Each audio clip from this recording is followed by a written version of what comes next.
to Why Not Toys. Today I have Iborg7of9 here, a resident of YouTube as well. We're going to be talking about pop figures. If you don't know what pop figures are, I don't know why you're on this channel. I don't know where you've been for like 5 years. You're nerding wrong if you don't know what pops are. That's what that is. That's right what there. It boils down to. But yeah, this may or may not become like a weekly thing. I don't know yet. It should be. Comment that it should be, because it should be. But we're gonna be, like I said, talking about pop figures.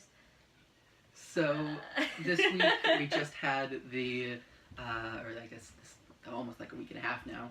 We had the launch of Diva, the Wave 2 of Overwatch Pops.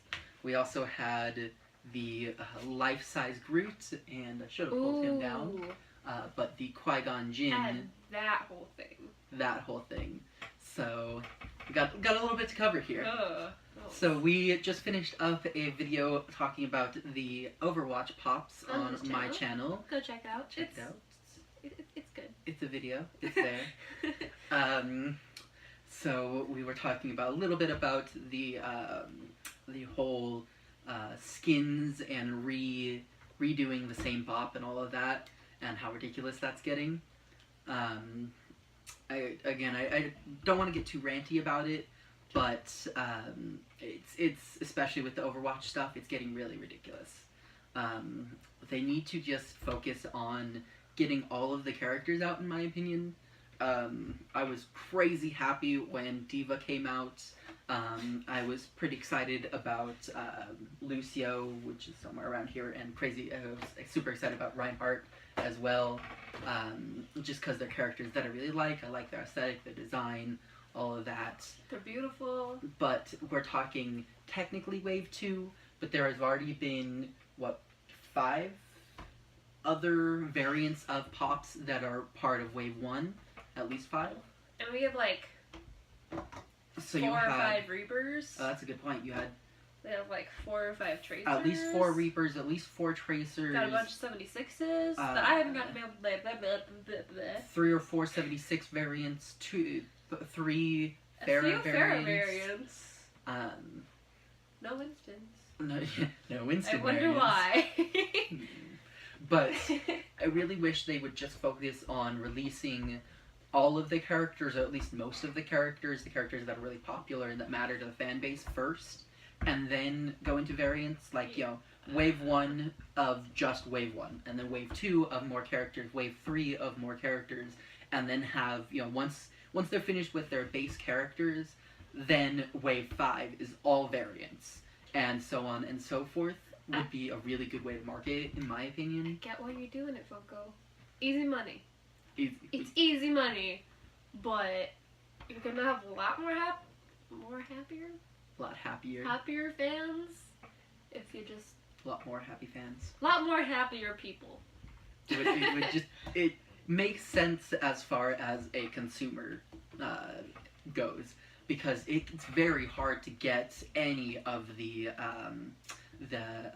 variants or exclusives. And again, I get exclusives, and maybe as a part of Wave 5 or 6 or whatever, that's the first wave of the variants. Make each variant a store exclusive, kind of like the Star Wars was with the Star Wars 40th anniversary Pops. But that brings up a whole nother bag of cats. You want to talk about that? Because you work at Target. So, let finish on this point real quick. The fact that they're coming out with so many variants before they're even finishing out the characters is just... It's hard. It's really annoying. It's really hard. I've only picked up 2 variants personally, I think, right? Tracer's Posh variant. And May's variant with the ult, and then Reaper's variant. So, and all of those were pretty readily available at that point. Well, Posh Tracer was not. I had to pre-order Posh Tracer, but the May variant is still decently available. You can still find Reaper in and stores. He's been out for like months. Has been out for quite a while. You can still find him. So we were just there. Which is, in my opinion, the way it should be for variants, even if they're exclusive variants. make enough that you can find them a month or two later in store, because that way you're gonna have fans that can't or won't pre-order or whatever, Yeah. and you're just gonna make more people happy, like you said. I mean, quickly, I wasn't into pop figures for like a really, really long time. I tried really hard not to. Tried so hard not to. I tried so hard, and now I'm quite into them, obviously. And I can't get some of the pop figures that I wanted in the past because they were Toys R Us exclusive. Like, Yeah. all of the Teen Titans Go pop figures, I wanted like the base, like 5. I got Raven, I think, and that was it. And like the rest are like $100. And as a semi-long-time collector, I have a Rorschach pop that I know is a very popular pop, and he's worth a lot of money. I think he's my most valuable current pop. But he's a popular character, and a lot of people that are just coming into it, either coming into that fan base or coming into pops, they're not going to be able to buy these because they're out of date and just crazy expensive.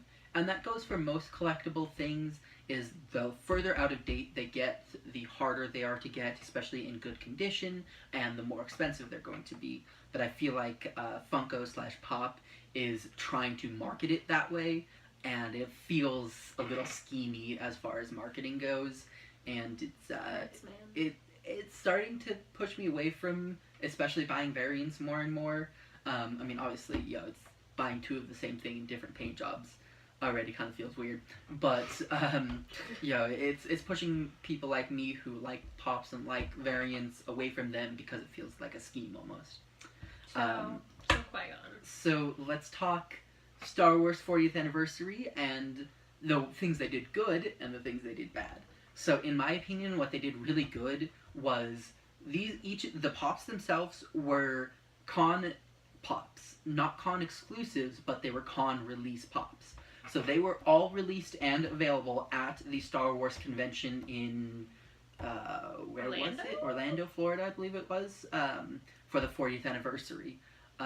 So you could buy all of these pops at the convention.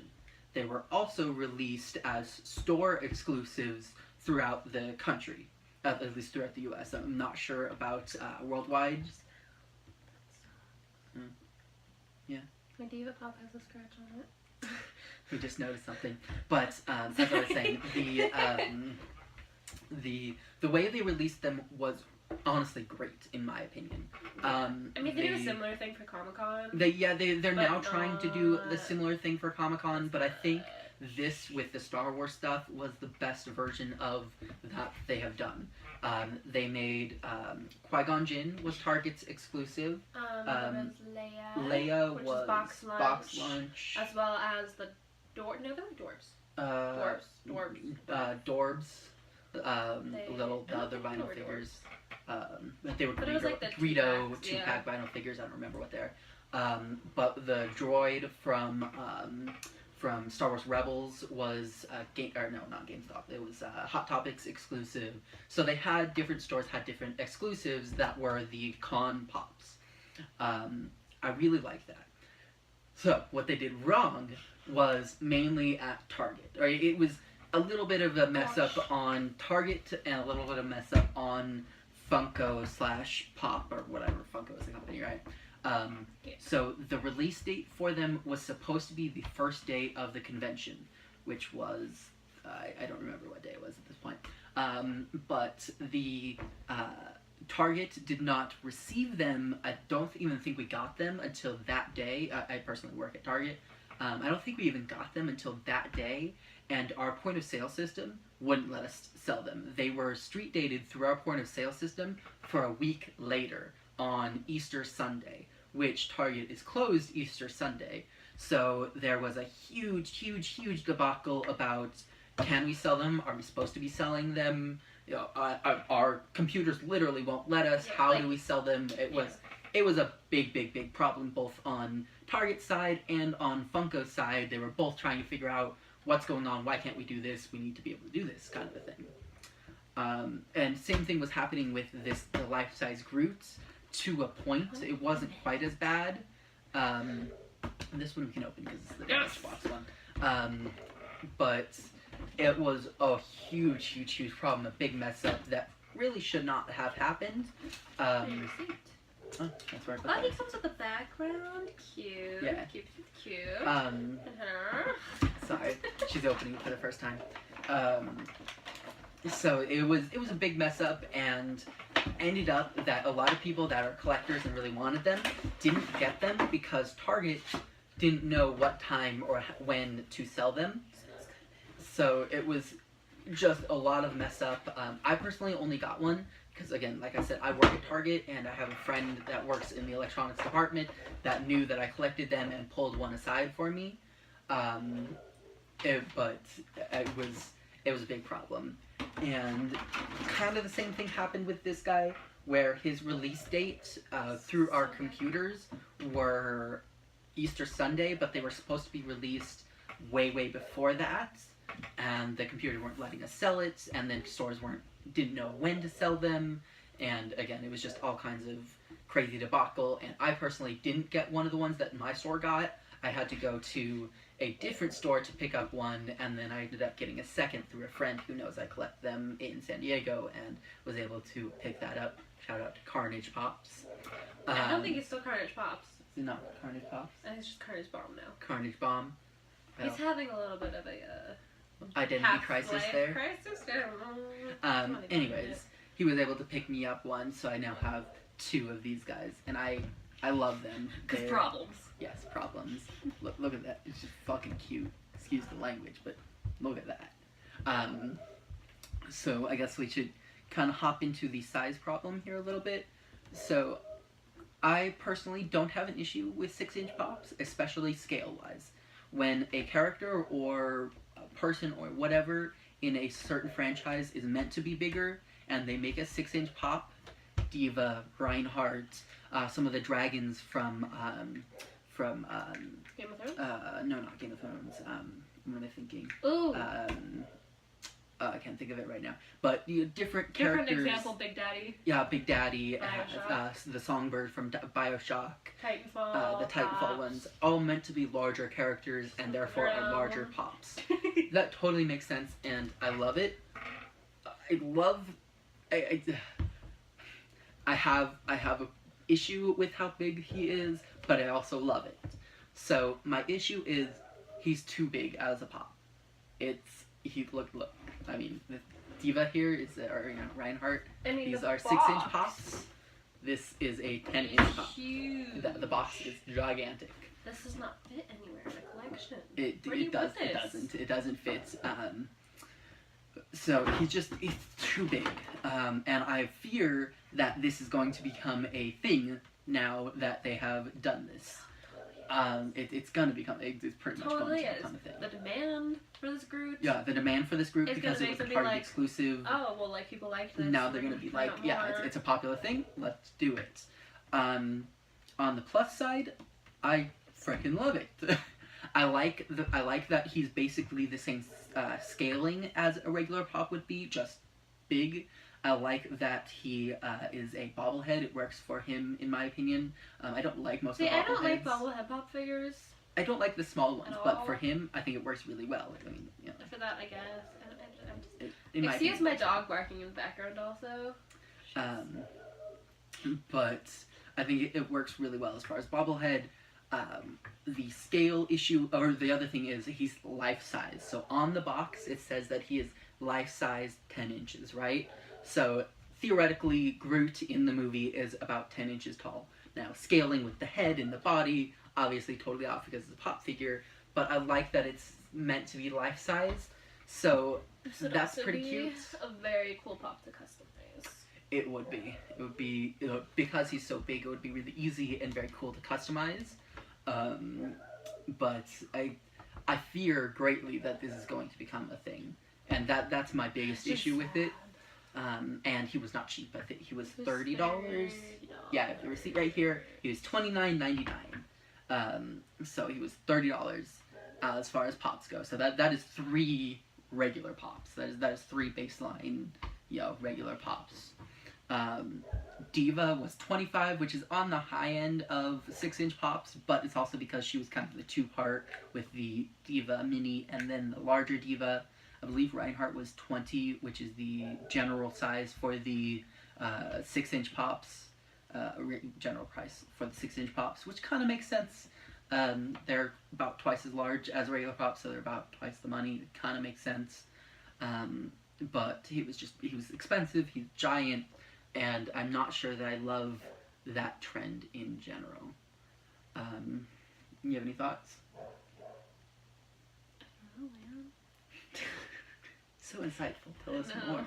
I just like, I fear for the future. And yeah, I mean, like I said, we'll see where it goes as far as how they perceive it, how they market it. I would bet that Pop is going to, or Funko is going to pull back from Target exclusives a little bit, just because what happened with him and with Qui-Gon. Yeah. That was a mess and a half. It was a big debacle. So it's nice that we probably won't see too many of the exclusives like this, at least not through Target. But again, it's a fearful thought. What else? I think that's going to be about it for this week. We did pick up, we had a couple other, like I picked up a regular size Groot and a couple other pops. The new Spider-Man pops are out for Spider-Man Homecoming, which are pretty cool. There's regular suit Spider-Man, home Spider-Man, or homemade home Spider-Man. Homie Spider-Man. Homemade suit Spider-Man. You had Vulture, which is the one I picked up, which is a really cool and interesting looking pop. And then like 5 Iron Mans. Yeah. I'm not sure why they had so many Tony Stark Iron Mans. They have Tony Stark with glasses, Iron Man, and then one other. There's like 2 different versions of Iron Man. And then there's like a 2-pack. As far as a Spider-Man movie goes, I think Tony Stark / Iron Man got more pops for the movie than Spider-Man did. Yeah, which is kind of dumb. But I mean, he's a popular character, so it makes sense. But like, it's not his movie. If you're gonna have a base Tony Stark that's just Tony Stark, have a base Spider-Man that is just I can't think of his name right now. My nerd cred is Peter Parker. Thank you. Have just a base Peter Parker, which I realize is gonna be a dumb-looking pop because it's just a kid, like a nerd kid. I think there is a base. Is there? That right there, that is He is Vulture. really nice. He also glows in the dark. This Vulture glows in the dark. GameStop exclusive? Yes, he was. This Vulture is the GameStop exclusive glow in the darky one. So there is a base Peter Parker. So that's nice. But like I said, like this is not all of them on the bag. But yeah. There's at least twice more. But you have base Tony Stark, base Iron Man, and I think there was a 2-pack of Tony Stark and Spider-Man and Iron Man. But Spider-Man. But it just felt like way too many for one movie at least. I think that's it as far as what's coming out recently, or what has been coming out, what has been happening. Sorry, my phone decided it didn't want to record anymore. I mean my camera. That's what that is. Anyways. Anywho, to finish out the video, that's what's happening at least right now. Like I said, like and comment that this should be a thing on her channel, and we will come at you with videos. And should he be in every week? I don't know. Totally. Apparently yes. For sure. So. Anyways. Yeah, check out his channel too. Like I said, we did the Overwatch thing on his channel, and that was interesting. And I've got a lot of other gaming and loot boxes, lots of loot boxes, and some other reviews on some other toys and stuff like that. Yeah. Anyways, I'll see you guys later. Bye.